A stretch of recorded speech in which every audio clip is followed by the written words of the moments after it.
The AVCA Video Tip of the Week is presented by Volleyball Training Solutions, an educational resource and interactive website for volleyball coaches, and brought to you by the AVCA. Recently, Front Range coach Jim Murray and myself visited with Toshi Yoshida, former USA Women's National Team coach. In this video, we focused on the key components of running an effective slide. We hope you enjoy it. Running a tight slide or a wide slide is a very important offensive tool in the women's game.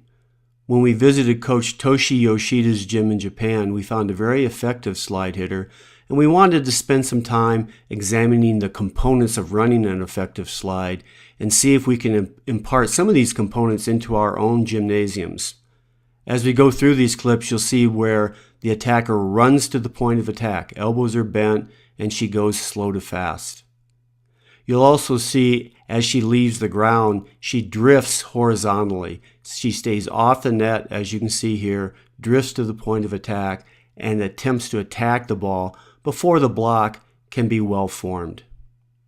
The components of running an effective slide are the approach, the takeoff, and the arm swing.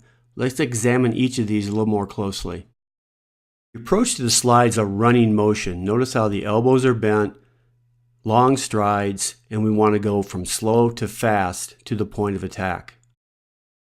As the attacker leaves the ground, the elbow stays bent so it can get into an attack position fast. The left foot's planted well off the net so it can drift to the ball. As the attacker leaves the ground, notice the right knee is drawn up to assist in jumping. The elbow is back quickly, so the elbow is back before the left foot leaves the ground. Notice the relationship that the attacker has with the ball, well behind the ball, which will allow the attacker to drift forward and horizontally to the point of attack.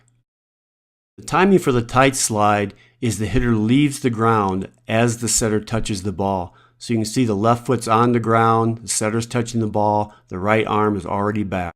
You want to make sure the attacker leaves the ground well off the net.